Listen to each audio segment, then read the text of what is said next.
प्रिय बंधुओं, मैं अश्वनी भाटिया वॉइस ऑफ भारत से। आज हम बात करते हैं कांग्रेस के नेता दिग्विजय सिंह की। उनका हाल में दिया गया ये बयान, कश्मीर में 370 धारा को अगर कांग्रेस सत्ता में आती है तो उस पर पुनर्विचार किया जाएगा, यानी उसको 370 धारा को फिर लागू किया जाएगा। यह समझने की बात है कि कांग्रेस हमेशा देश के विरुद्ध उन बातों को उठाती रही है जो बातें पाकिस्तान भी करता है। पाकिस्तान के ही आशय को दिग्विजय सिंह के बयान से समझा जा सकता है कि दिग्विजय सिंह ने भी वही बात की जो पाकिस्तान कर रहा है। तो इससे यह सोचने की बात है कि कांग्रेस इस तरह के बयान क्यों देती है, या कांग्रेस के नेता जानबूझकर ऐसे बयान देते हैं या वो सोची समझी रणनीति के तहत ये काम करते हैं।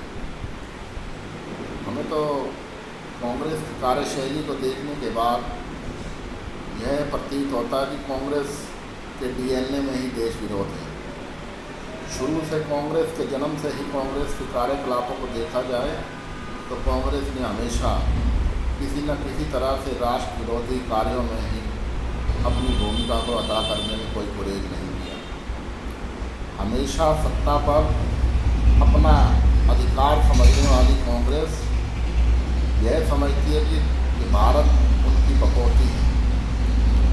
इस कांग्रेस का चरित्र इस बात से भी समझा जा सकता है कि जब आज़ादी के दौरान, जब देश को 1947 में आज़ाद किया जाना था अंग्रेजी शासन से, तो कांग्रेस ने तुरंत इस बात के बिना कोई चिंता किए भारत के विभाजन को मुस्लिम लीग के आगे घुटने टेक दिए और मोहम्मद अली जिन्ना के द्विराष्ट्र सिद्धांत को स्वीकृति प्रदान की।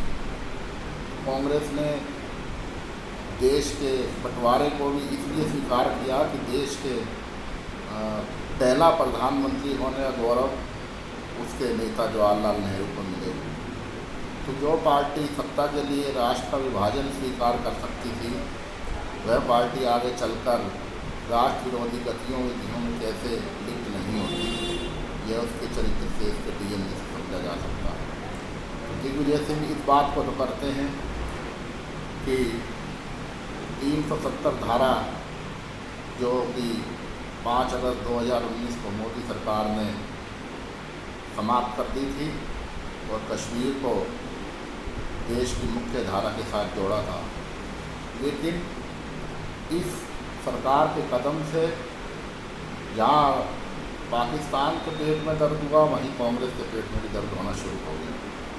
ना जाने कांग्रेस क्या चाहती है, कांग्रेस सत्ता के लिए कितना गिर सकती है, इस बात को उसके नेताओं की बार बार समय समय पर दी गई राष्ट्र विरोधी टिप्पणियों से भी समझा जा सकता है। कभी उसके नेता यह कहते हैं कि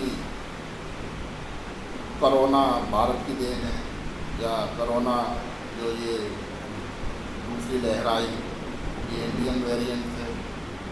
तो जो राहुल गांधी हैं कांग्रेस के, वह हर तरीके से इस देश के विरुद्ध काम करने में लगे हैं। ये समझ में नहीं आता कि कांग्रेस सत्ता पे बिना रह क्यों नहीं पाती। कांग्रेस की लंबे समय तक देश के अंदर सरकारें रही और कांग्रेस ने जी भरकर घोटाले किए, उसके नेताओं ने अपने पेटों को भरा और देश की संपदा को लूटा। देश के अंदर नकली धर्मनिरपेक्षता की आड़ में मुस्लिम समुदाय को तुष्टीकरण की नीति को अपनाकर उनको कानून से ऊपर उनको यह समझाया गया कि तुम कानून तुम्हारे लिए अलग है, तुम देश के कानूनों से अलग हो। कश्मीर में जो हालात रहे, कश्मीर के अंदर राष्ट्र विरोधी गतिविधियों, अलगाववादी ताकतों और आतंकियों की मिलीजुली अभियान साजिश के तहत लाखों हिंदुओं को घाटी से निकाल दिया गया, लेकिन कांग्रेस ने इस पर चुन नहीं की। कभी कांग्रेस को इस बात का तर्क भी नहीं हुआ कि अपने देश के अंदर ही हमारे लाखों लोग अपने घरों से बेघर कर दिए गए, उनकी महिलाओं के साथ जो व्यवहार किया गया, उनका यौन शोषण हुआ, उनकी ज़मीन जायदाद घर बार पर मुस्लिम कट्टरपंथियों ने कब्जे कर लिए। तो एक तरह से कश्मीर को इस्लामिक स्टेट बनाने की कोशिश की। इन सब के पीछे कांग्रेस का एक सूत्री कार्यक्रम ये रहा है, किसी भी तरह से मुस्लिम वोट को अपने कब्जे में रखा जाए और एक तरफा इस वोट को एक वोट बैंक की तरह से 1947 से ही कांग्रेस ने अपने कब्जे में रखने का राष्ट्र विरोधी षड्यंत्र किया।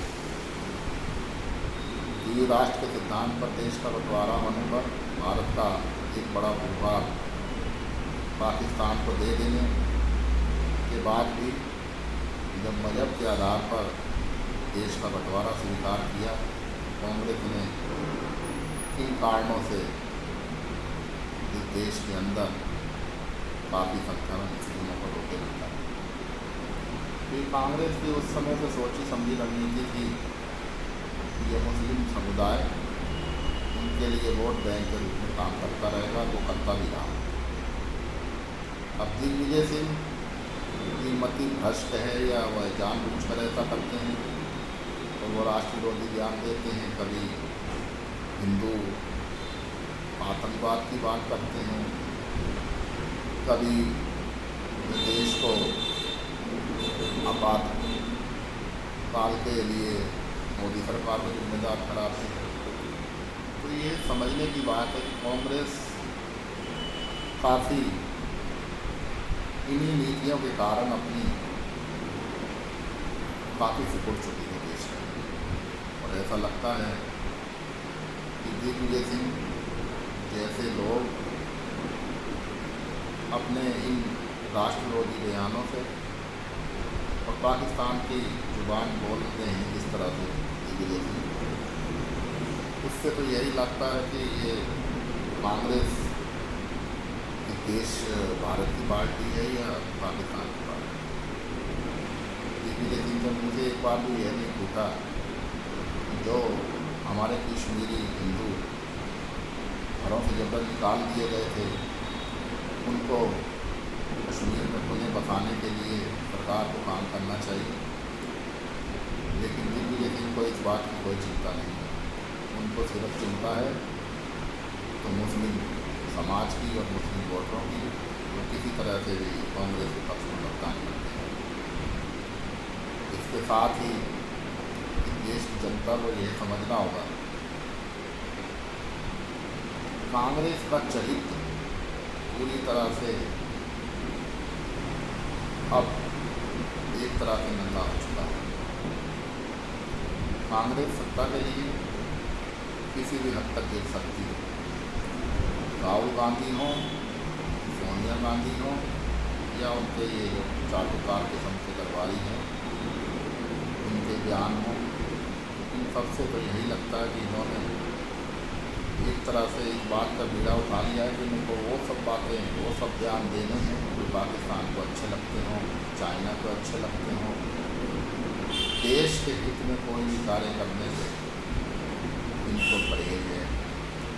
और दिग्विजय सिंह का जो वर्तमान बयान है 370 को लेकर, उसकी पुनर्स्थापना करने को लेकर, यह उनके दिवाली खोखलेपन का और सांप्रदायिक एजेंडे का ये हिस्सा है। और दिग्विजय सिंह के बयान को फारूक अब्दुल्ला ने भी हाथों हाथ लिया और बोले उनका जैसे मन माफिक उनको वो चीज़ मिल गई हो कि दिग्विजय सिंह ने कश्मीरियों की भावनाओं को समझा। तो यहाँ यह बात ये सोचने की है कि कश्मीर क्या सिर्फ मुस्लिमों का है, किस तरह से जो है यह लोग इस बात को अपने दिमाग में बैठाए हैं कि कश्मीर का मतलब मुस्लिम। तो दिग्विजय सिंह के बयान की जितनी टीका की जाए उतनी कम है। मैं तो ये कहता हूँ कि ये मुस्लिम तुष्टीकरण की पराकाष्ठा है और राष्ट्र विरोधी ये मानसिकता का ही परिचय है। धन्यवाद दोस्तों। अगर आपको हमारी बात से सहमत हों आप तो अपने कमेंट नीचे दें, और नहीं हो तो भी अपने कमेंट्स अवश्य